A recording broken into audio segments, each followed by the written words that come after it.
नमस्कार विद्यार्थी मित्रांनो, कालच इयत्ता 11वीची गुणवत्ता यादी शिक्षण विभागाने अचानकपणे जाहीर केली आणि इकडं अनेक प्रश्न हे कमेंट बॉक्स मधून विचारण्यामध्ये आले आणि मग मी ठरवलं की साधारणपणे प्रत्येक प्रश्नाशी रिलेटेड एक छोटा का असेना पण एक व्हिडिओ काढूया आणि तो तुमच्यापर्यंत पोहोचवूया आणि त्या माध्यमातून तुमच्या काही समस्या सोडवण्यासाठी माझी काही मदत होते का हा एकच उद्देश यामध्ये असणारा आहे।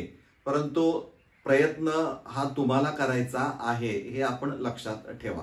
आता ज्या विद्यार्थ्यांना असा मेसेज आलेला आहे की your application form has been rejected, तर यांच्यासाठी यापूर्वी व्हिडिओ काढलाय पण आता थोडक्यामध्ये मी तुम्हाला सांगतोय नेमकं आता तुम्ही काय करायचं आहे। एक विद्यार्थी म्हणून आपली भूमिका काय असणारी आहे।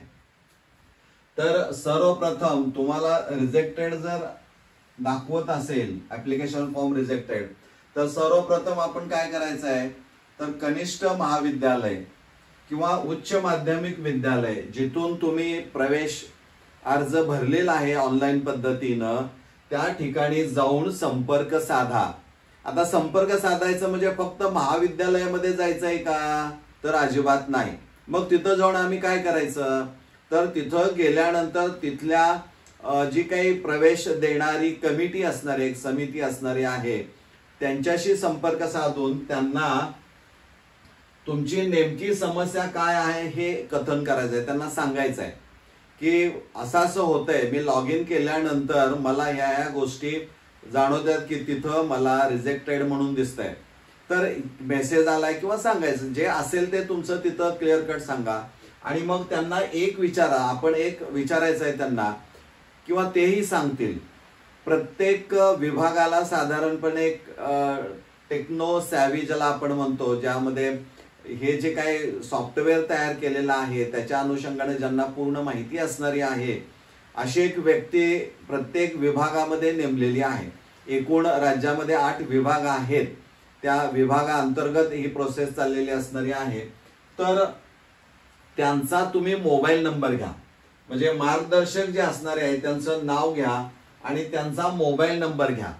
मोबाईल नंबर यांच्याकडून तुम्हाला मिळेल। त्यांना विचारायचं की सर ही समस्या आहे आणि मग मला अडचण येते, तर मला तुम्ही अशा व्यक्तीचं नाव सांगा त्या विभागातून की ते टेक्नो सॅव्ही असणार आहे, त्यांना हे सगळं माहीत असणार आहे। आणि मग त्यांच्याकडून तो नंबर, मार्गदर्शकांचं नाव आणि मोबाईल नंबर घेतल्यानंतर तुम्ही तो तुमच्या मोबाईल नंबरवर तो सेव्ह करा आणि मोबाईल नंबरवर सेव्ह केल्यानंतर त्या व्यक्तीला तुम्ही व्हॉट्सअपच्या माध्यमातून कॉल करायचा आहे। म्हणजे व्हॉट्सअपच्या माध्यमातून मोबाईलवरनं तुम्ही काय करायचं आहे, कॉल करायचा आहे त्यांना आणि कॉल केल्यानंतर त्यांच्याशी तुम्ही समस्या चर्चा करा आणि त्याचबरोबर तुम्ही ती समस्या असणारी आहे ती टाईप करून मेसेज स्वरूपामध्ये त्यांना पाठवा। त्यांना पाठवल्यानंतर ते त्याचा अभ्यास करतील आणि त्यानंतर तुम्हाला त्यांच्याकडून ऍप्लिकेशन आयडी आणि पासवर्ड तुमच्या व्हॉट्सअप नंबरवरच येणार आहे। जे तुम्ही जो व्हॉट्सअप नंबर किंवा जो काही मोबाईल नंबर वापरताय त्याच मोबाईलवरनं तुम्हाला हे सगळं करावं लागणार आहे, कारण त्याच मोबाईलवर तुम्हाला व्हॉट्सअपच्या माध्यमातून पुन्हा ते ऍप्लिकेशन आयडी जो कोणता असेल तो आणि पासवर्ड देतील आणि मग तुमची ती समस्या असणारी आहे ती सुटेल।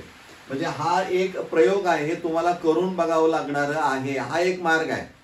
दुसरा एक मार्ग आहे की जो थेट आहे, तुम्ही जर वेबसाईट ओपन केली FYJCadmissions.in या वेबसाईटवर जर तुम्ही गेला तर मोबाईल आडवा करा, मोबाईल आडवा धरल्यानंतर डाउनलोड म्हणून दिसेल, तिथं क्लिक करा। क्लिक केल्यानंतर तुम्हाला तिथं खाली गायडन्स सेंटर असं दिसेल, त्याला क्लिक करा आणि तुमचा जो विभाग असणार आहे, मग कोल्हापूर विभाग आहे का, नागपूर विभाग आहे, लातूर आहे का, छत्रपती संभाजीनगर आहे, अमरावती आहे, नाशिक आहे, पुणे आहे का, मुंबई आहे, तुम्ही कोणत्या विभागात आहात त्या विभागातल्या सगळ्यांची नावं, सगळ्यांची म्हणण्यापेक्षा तिथे 5-6 जणांची नावं दिलेली आहेत। कॉलेजचं नाव आहे, पत्ता आहे, ज्याच्याशी तुम्हाला संपर्क करायचा आहे त्याचाही मोबाईल नंबर आहे, त्या कॉलेजमध्ये थेट तुम्ही जाऊ शकता। फार तर ही पहिली स्टेप आहे की जवळच्या उच्च माध्यमिक विद्यालयात जाऊन ही प्रक्रिया तुम्ही करू शकता। आणि अगदीच तुम्हाला वाटत असेल जवळच आहे, हे 8 विभागातून जे तुम्हाला नावं दिसणार आहे ते मार्गदर्शक केंद्र, तर तिथं थेट जाऊन तुम्ही ती समस्या सांगून तिथल्या तिथं जागेवर तो प्रश्न देखील मिटवू शकता. परंतु त्यासाठी तुम्हाला अलर्ट राहावं लागेल आणि सतत प्रयत्न करावे लागणारे आहेत. यासाठी मी प्रयत्न करतोय. मी एक तुमच्यामधला दुवा आहे की या समस्या सोडवण्यासाठी माझा तो प्रयत्न असणार आहे. यासाठी माझा जो मोबाईल नंबर असणार आहे तो तुमच्याकडे असू द्या. कमेंटपेक्षा डायरेक्ट मोबाईलवर बोलला तर मला ती थेट डायरेक्ट समस्या ती काही समजू शकेल. मोबाईल नंबर आहे माझा 98 22 71 75 76.